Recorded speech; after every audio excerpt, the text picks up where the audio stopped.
This is 20 Minutes Live. Welcome to all of you from India and around the world.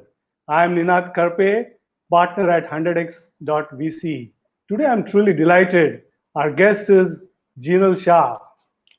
Jinal has completed her master's in clinical nutrition and dietetics from SNDT University, Mumbai in 2012.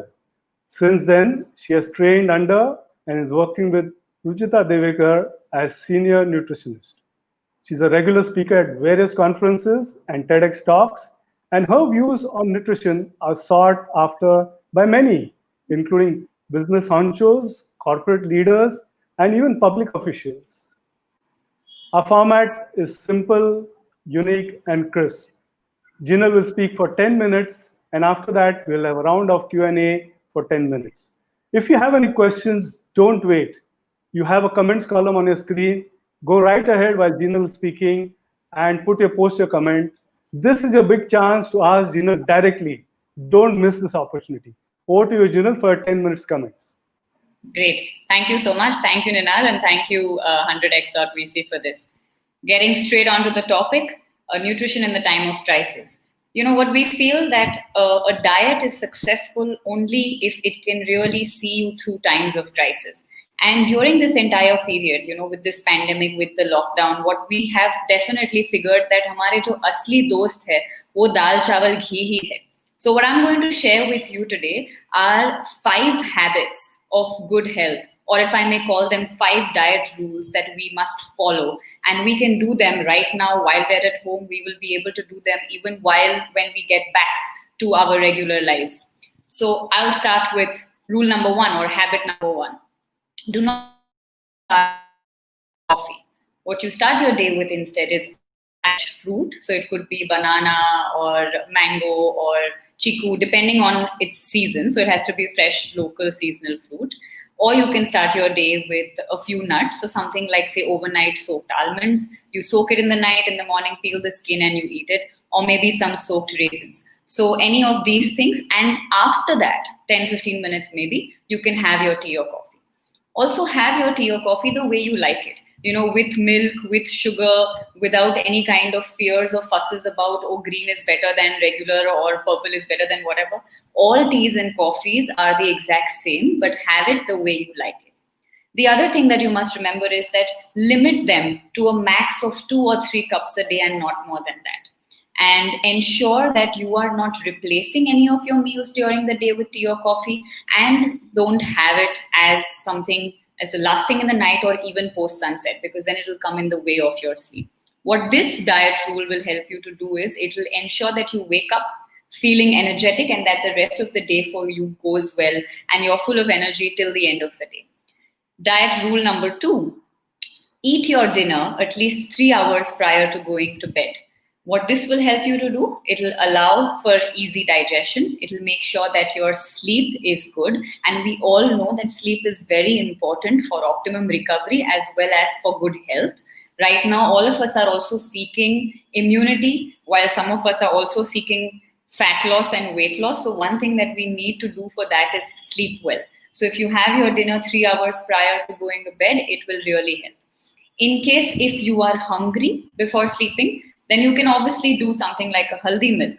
I think we all have figured out that suddenly now haldi has become the new global superfood, while our dadis and nanis have always promoted it for something which actually the problem is they never promoted it, but they always just gave it to us with love. And because it was just given to us with love for our good health, we never really valued it. But now when it's being sold to us for all of its so-called benefits, we feel like, oh, this is priceless. But that's what you can do in the night. Haldi milk works like a beautiful nightcap. Don't push your bedtime just because you have to do your dinner 3 hours prior to bed. You work at planning things around where you can do your dinner in a way that it is at a gap of 3 hours before you hit the bed. The third rule, or the third good habit that you must inculcate, is avoid big gaps during the day. What we sometimes tend to do is we may probably eat our breakfast, lunch, dinner the way it's meant to be, and then in between there is just nothing. So plan for a meal between your breakfast and lunch. Make sure that you're not doing things like biscuits and cookies and any junk item, because एक बात जरूर याद रखना, जितना packet खुलेगा उतना पेट फूलेगा. All right, it is stuff which is not going to work for the body at all, especially if we're seeking good health, better blood sugar regulation, better blood pressure, better hormonal balance, fat loss, immunity, just a happy life. Do not have anything which is junk in nature.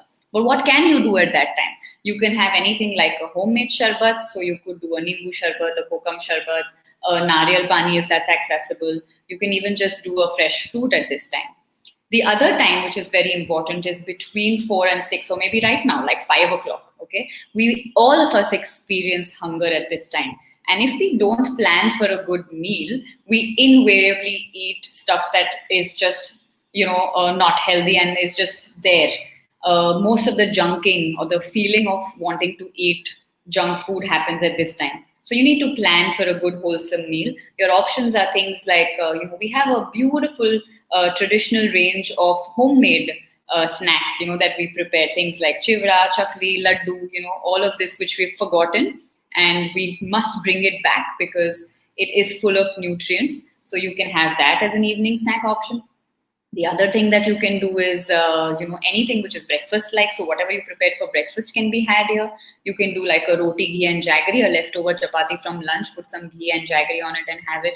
You can do a banana or a fresh fruit. You can do a handful of cashews or peanuts and jaggery. All of these things work beautifully because it will keep you energetic, and it will also ensure that you're not overeating at night. If you skip this meal, you invariably eat a large dinner and then you feel very uncomfortable, disturbs your sleep, then you wake up feeling tired. It's just a mess. So make sure that you're not keeping long gaps in between your meals, not more than 2 or 3 hours maximum. The fourth habit is my favorite, the 3 S's of eating right. The 3 S's of eating right is because, we often feel like, I don't know how much to eat. Actually, only we know how much we should be eating and when we should stop eating. But you will be able to kind of get in tune with your stomach if you follow these 3 S's. So the first S is where you sit at a fixed place and you eat. And in fact, try to sit cross-legged. The second S is where you eat with your own hands, you chew your food well, and you make sure that you are not distracted by any gadget. So no phone, laptop, TV, iPad, nothing while eating food. That way you will know exactly when to stop eating. And the third S is slowly. So you eat your food slowly. You make sure that till you don't finish the bite in your mouth, you're not putting your hand inside the plate to get another one. Eat slowly so that you can talk, or you can rather listen to the talking that happens between the brain, the tongue, and the stomach, and get the cue of when to stop eating and enjoy satiety. Otherwise, we feel like khaya, पर फिर भी पता नहीं चला कि खाया and उसके बाद भी कुछ मीठा खाने का मन करता है या कुछ चाय कॉफी के बिना दिन आगे नहीं बढ़ता है. But if you follow these 3 S's, you will know exactly when to eat and exactly when to stop eating.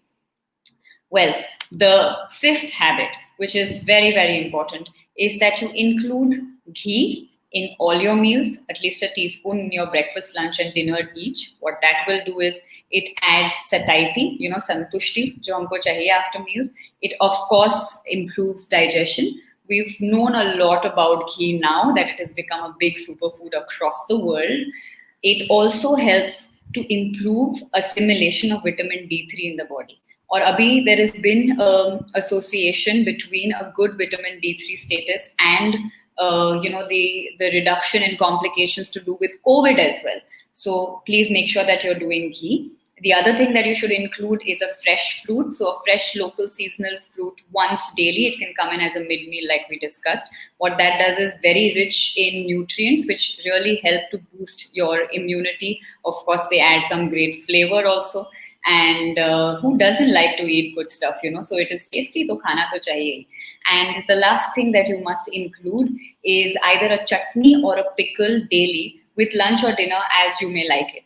What that does is that, it provides the body with a lot of micronutrients, which is important to improve the health of your gut bacteria. We've heard of this. Gut bacteria is important for many things. Fat burning ho, ya just building immunity ho, ya just even for the sake of great flavor and taste. For anyone who has B12 deficiency, a chutney or a pickle works beautifully when you make it a part of your plan. So my fifth habit, or the fifth diet rule, is that you have ghee in your breakfast, lunch, and dinner each. You include a fresh fruit every day, and you do a chutney or a pickle daily. So these are the 5 diet rules. I'm going to just quickly go through them and then we'll head on to question answers. 1, that you don't start your day with tea or coffee. 2, you finish your dinner at least 3 hours before you go to sleep. 3, you avoid long meal gaps during the day. 4, you ensure that you use the 3 S's of eating right and finish eating your meals just before you feel completely full. And 5, include ghee, a fresh fruit, and a chutney or a pickle every day. Thank you. Great. That was amazing, Jinal. In 10 minutes, you have given some amazing insights. But no masala chai, no filter coffee in the morning. That must have broken the hearts of a lot of viewers. They start the day with masala chai or No, filter you coffee. must have it. You must have it, but just not as the very first thing. So you have your nuts or your banana, and uske baad you have your masala chai or filter coffee, and have it the way you like it. With the masala, with the sugar, with the full fat milk. Okay, great. Have it the way you like it, but not the first thing in the morning. So we have a couple of questions, and I would like to jump to them because there are a lot of viewers asking questions. So Ajit is asking, is jaggery okay for diabetes? Oh yes, absolutely okay. But in our culture, we have a very beautiful way of using sugar and jaggery. So jaggery is something we use more during the winters, and sugar is something that is used more during the summers. So don't replace jaggery. I mean sugar with jaggery. Usko jaise the way it's meant to be had. So there are certain dishes that you prepare with jaggery, and there are certain dishes that you prepare with sugar. So leave it as is. With diabetes and eating sweet, both of these things have no correlation at all. Okay. The problem is when you eat stuff which is packaged. Okay. And there's one more question on stevia. Stevia as a substitute for sugar. Is it good or is it bad? What are your comments on that? Well, sugar doesn't need to be substituted at all. It's a panchamrit in our country, in our culture, and it's made from sugarcane. So if stevia is being sold on the premise of it being a plant source, well, where is sugar coming from? Just that we don't market it enough. Please have your sugar the way you like it. There's a question on by a lady asking about premature gray hair. Gray hair. Is it something connected to the food she's eating? Is there some changes she can make? Well, all of these habits, the 5 habits that we discussed, work really well for even arresting and reversing premature graying of hair. Another thing that you can include in your diet is coconut. So it can be in the form of like just a mixture of coconut and jaggery, or just like a laddu, a nariyal rava laddu. That works really well. And raisins work really well as well for hair. And of course, oiling of the hair. Again, something which is a traditional practice which we've stopped doing. So another question from a lady is that post the age of 50, is there any particular recommendation you have for diet for women, specifically women post 50? Yes, specifically women post 50 should not do anything which is deprivation in nature. So no extreme diets, okay, to lose weight or for any other kind of anything which is depriving for that matter. Ghee is very important. Exercising is very, very important. Especially strength training, because what changes is the body composition. Bone mineral density is something that starts to become lower, that reduces post 50. So exercise regularly is crucial. Gyms are going to open up soon. Hopefully there is a scope to kind of use that. But in the meanwhile, everything that you can do at home, yoga and stuff, Rujuta has, she keeps posting a lot of videos about various asanas and like home workouts. That's something that can be done immediately. No crash diets and strength training, 2 things that must be done.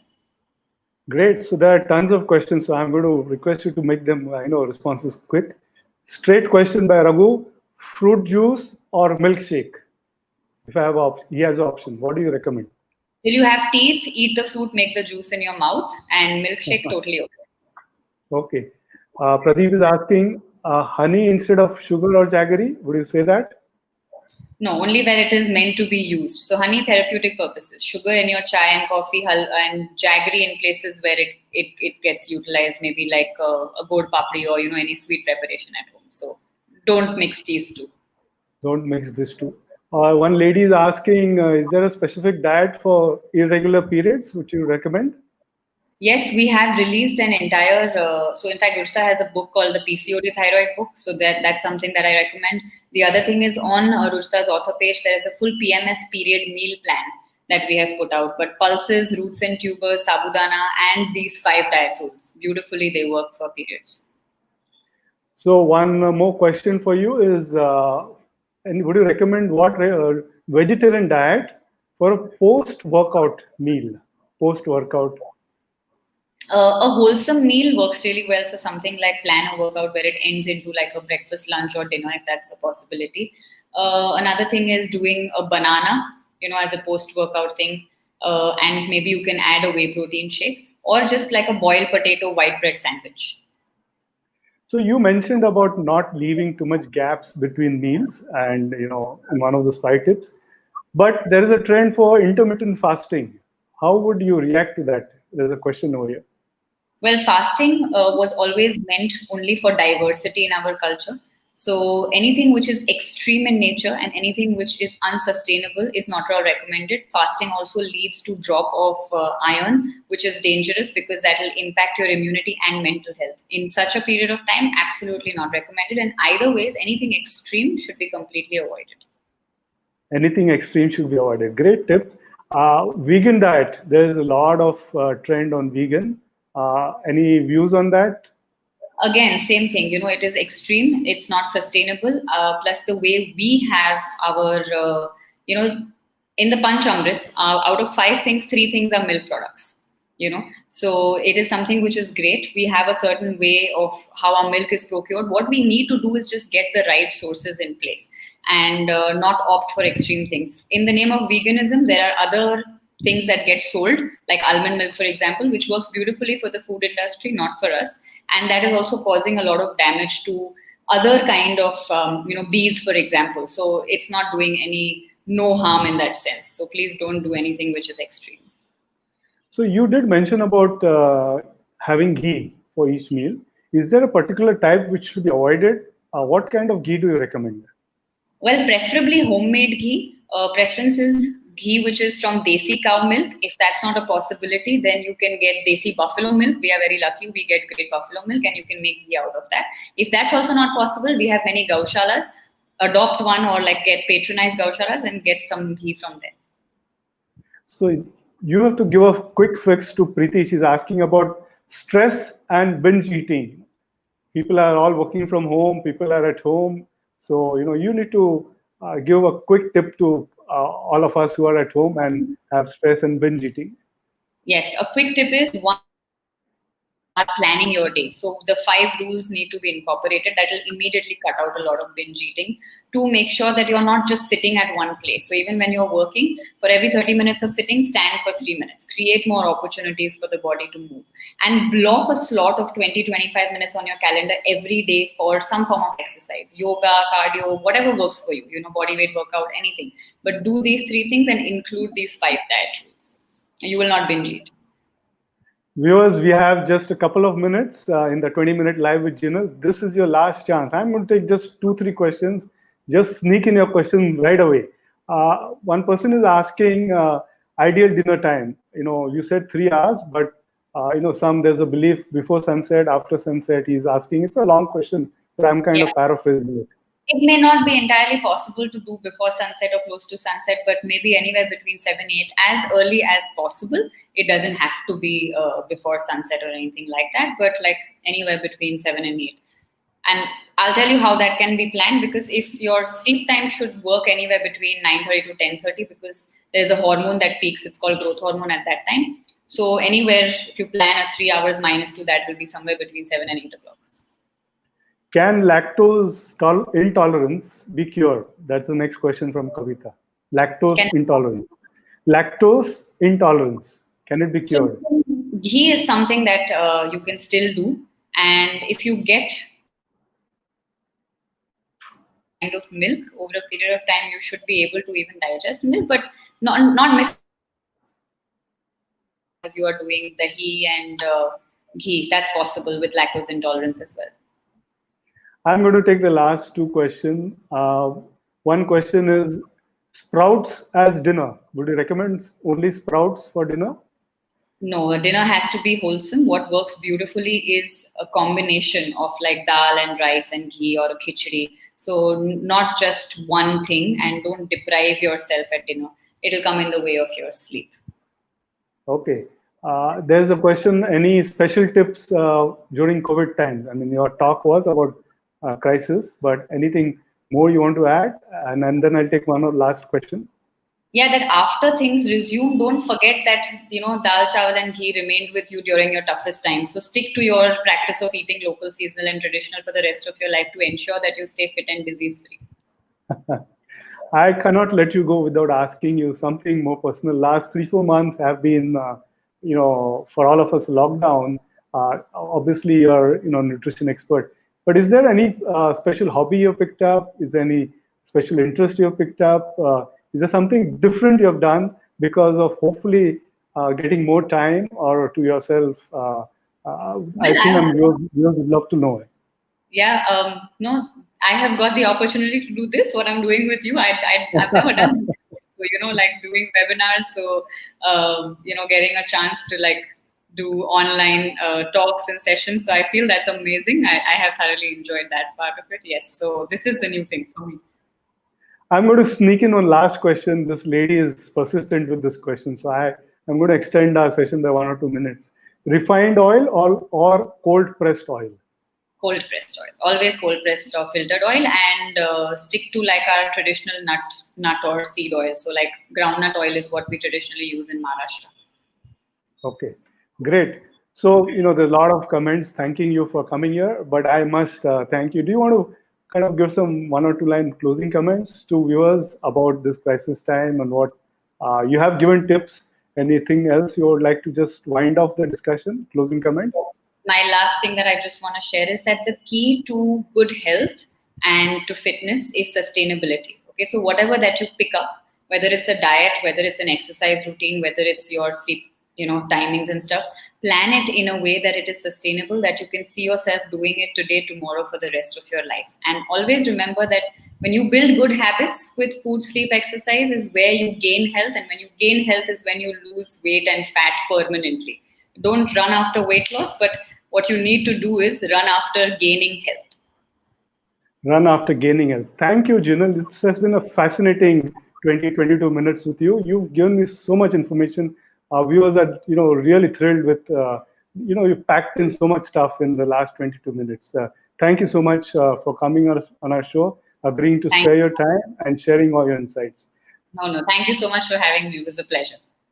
Thank you, viewers, for joining this edition of 20 Minutes Live. We are delighted Jinal could join us. Remember, every Thursday, 5 p.m., 20 Minutes Live. Join us. Thank you so much. Thank you.